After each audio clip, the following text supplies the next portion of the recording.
Good morning, everyone! It's Bookstahuda! Today is September 6th, which means Empire of Storms comes out today, so I'm taking you with me on my quest to find it.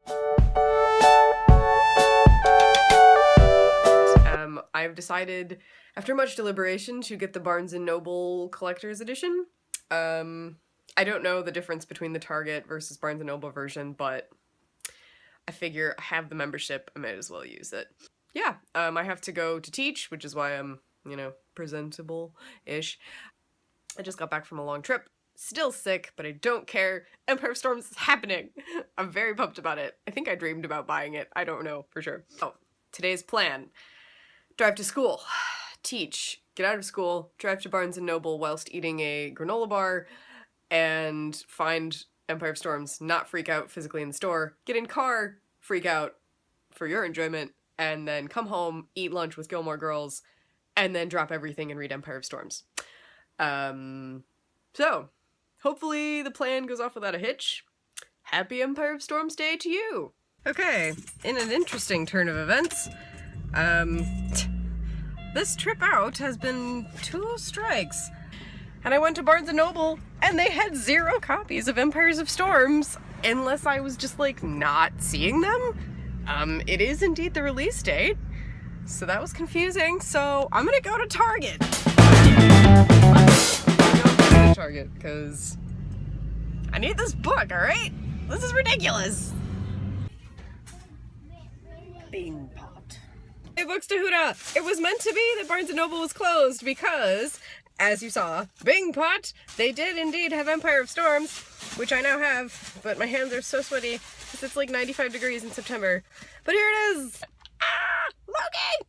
I got the Funko Loki keychain. I never thought I'd find it. I thought I would have to pay like $20 online. Ah! It was only $5! Alright, now I'm off to home to read. Bye! Good morning! It's me and Vegeta. Anyway, so, still haven't started Empire of Storms yet, because I decided I'm so close to the end of his Dark Materials that I need to just power through and get to the end. And now this is turning into more of like a weekly reading vlog than an actual Empire of Storms vlog, but we're just gonna go with it. I'll get there eventually. And when I do, I'll just devour it, so.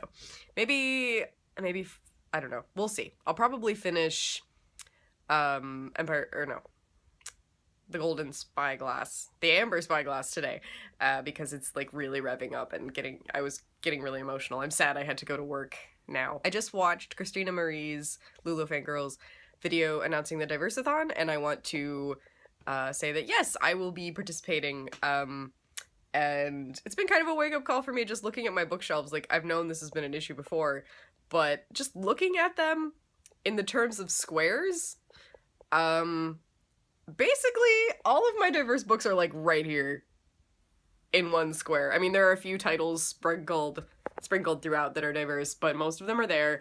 And then on my other bookshelf, which you don't see because it's kind of, like, the second tier of books, there are more. Like, this section right here. These are all books that I'm eventually gonna get to, but I don't have any motivation to read them right now. So I am participating in Diversathon, which is next week from September 12th through the 19th.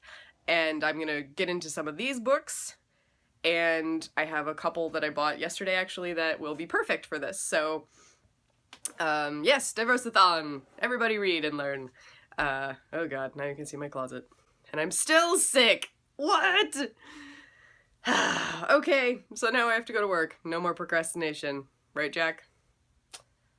Right. I am just settling down, finish off the Amber Spyglass by Philip Pullman. This is the Under book, it's like the naked hardback, which is just gorgeous. Like, for people who've read the book, this will make sense. For people who haven't, it won't. I really love this. I almost want to put it on my shelf this way, but, So, I'm on page 384, and there are, 500 something, like 518 pages, so I'm gonna finish that now, I hope. So I'm settled into bed with my Gandalf pillow. Not all who wander are lost. This is at Walmart, surprisingly. And my favorite reading candle, which is quickly running out and I'll need to buy a replacement Dear Bed Bath & Beyond, please have it. It's the gourmet espresso scented. It is divine. It smells like a mocha latte. So, my hair is disastrous, but that's okay. I will perhaps check it out.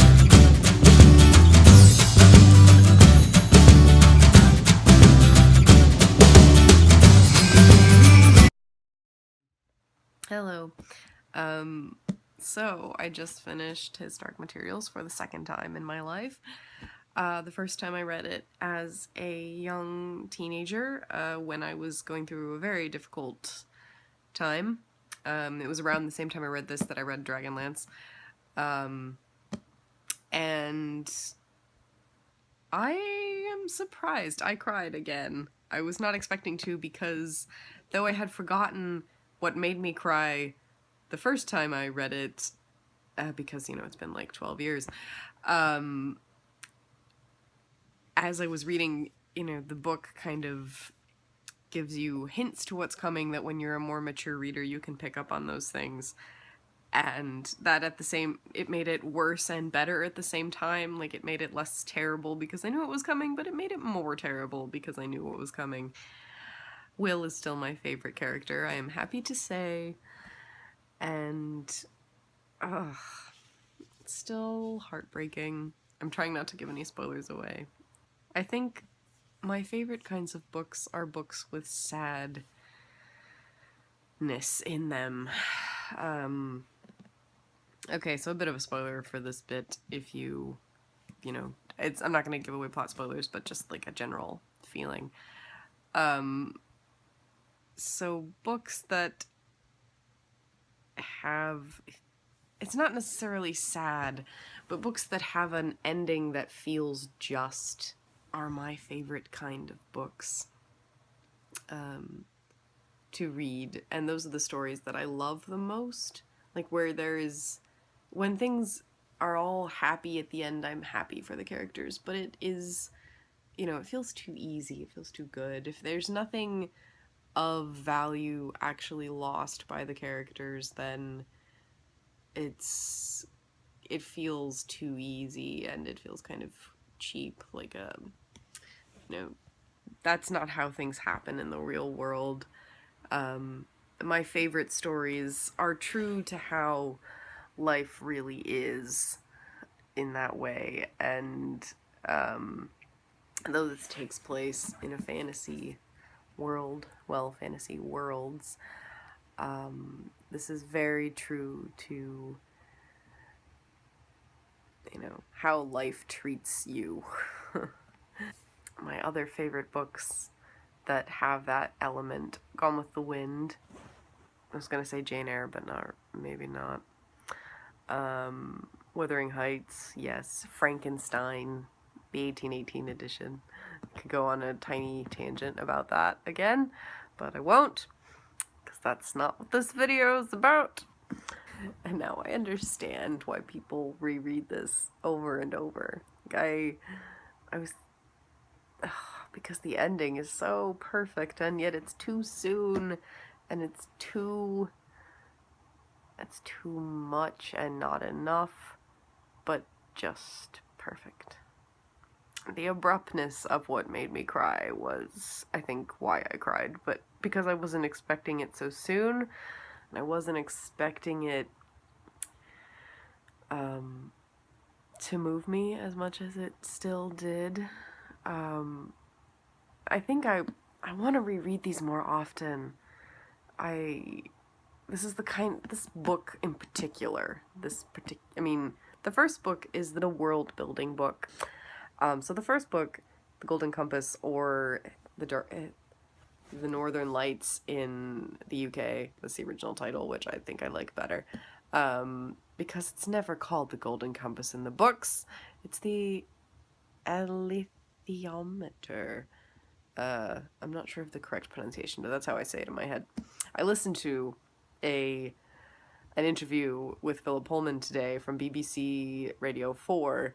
I've been trying to listen to a lot of authorial podcasts lately because I drive so much.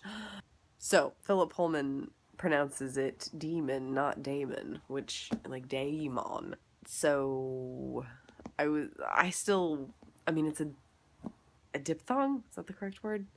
I think so. Something like that. You know, the AE, it's called the ash in Middle English, that letter. And I pronounced it because that's how I was taught to read it. So The Golden Compass is actually probably my least favorite of the books. I used to think The Subtle Knife was my favorite because that's where you meet Will and, you know, the story really gets going, but upon further reflection, yeah, this one's my favorite, which I was not expecting, because it takes a while to get going. Like, a problem with my reading lately is that I get so excited to read a book and then I get like 60 pages in and then I get so excited about a different book and then I just skip over to it, and I've stopped finishing books quickly. Like, I've stopped reading them all in one go, which is not how I used to read at all. I used to be extremely dedicated to one book. I would only read one book at a time. I would read beginning to end, and I would finish every book I started.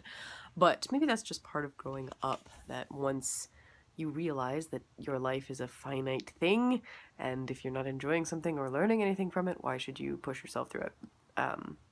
So that's where I'm at now. But, you know, with books that are worth it, I'm making an effort to finish them, and this book is worth it.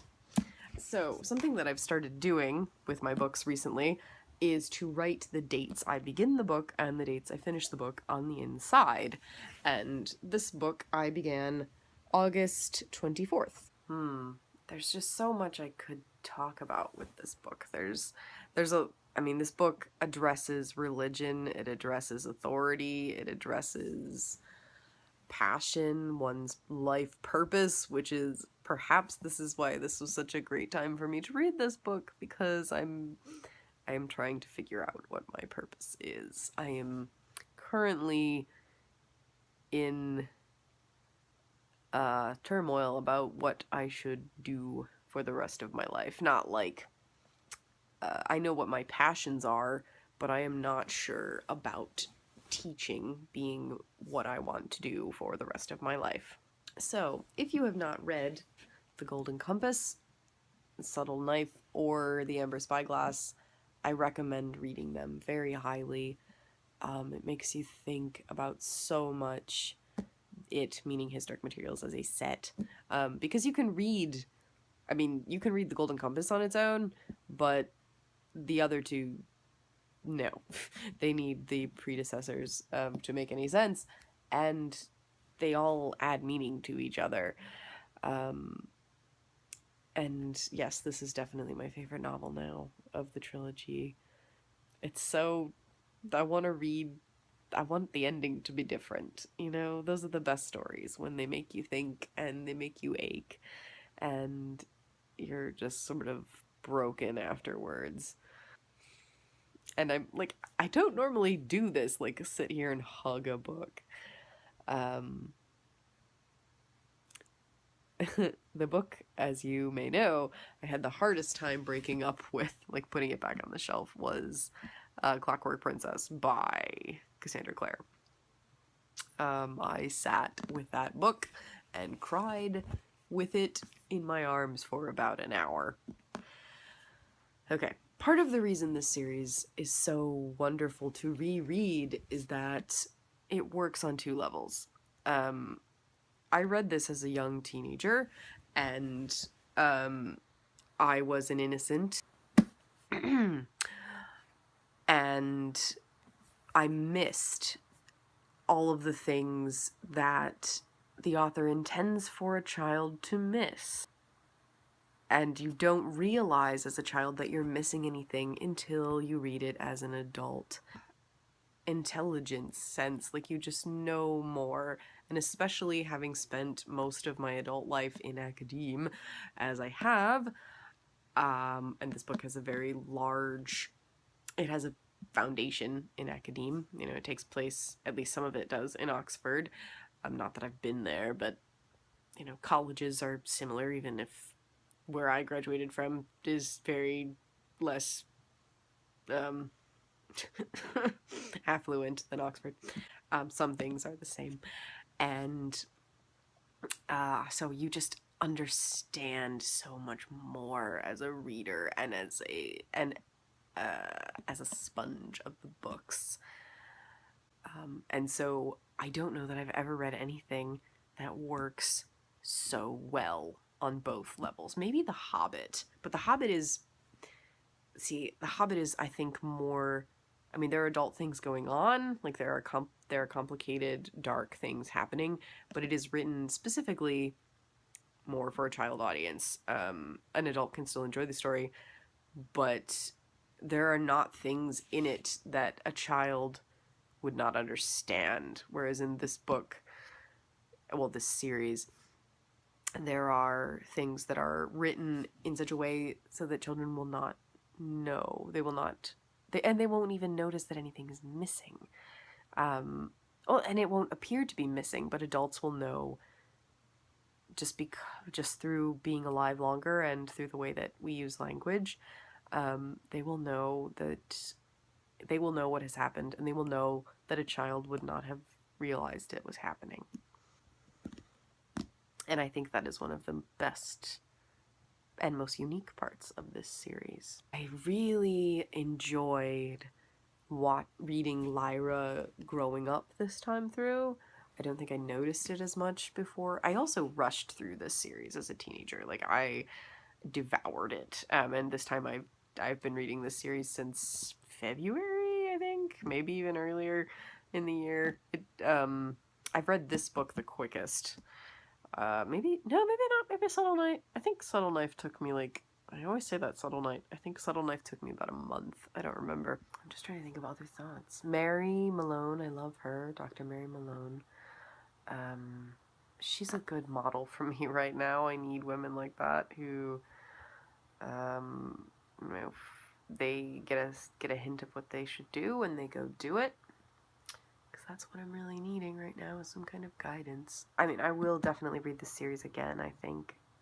I'm not sure if it'll be another 10 years, or maybe I'll read it to my own children. I mean, if I have children, I will definitely do that. This is going to be a long one, isn't it? Thank you for watching, if you've stuck around till the end. Let me know if you've read this series, if you plan to.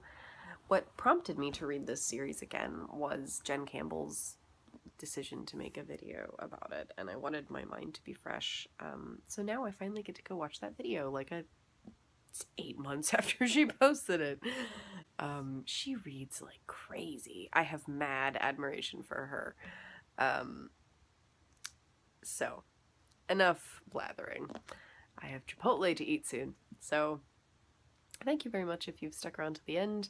I'll wrap up this week's reading video vlog now and probably start another one in the next bit, because this is really fun. It's been motivating me to read too. I don't know what I'm gonna read next. I really don't. I may read Lyra's Oxford, but I kind of want a little space. Because if from young Lyra's point of view, I'd be very sad. I just want more of this. I want to know what Lyra will get up to, but maybe that would ruin it. I don't know. So, I'm shutting up now. Books to Huda.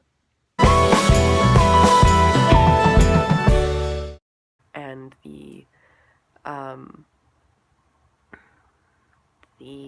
oh, I've been asked if I want Chipotle. Pardon. Okay, so interesting when you go to text, videos stop. I could go get my real camera, but this has all been on my iPhone, so why not just keep it that way? Is that right? August 24th? I guess? Yeah, 8th month is August. 9th month is September.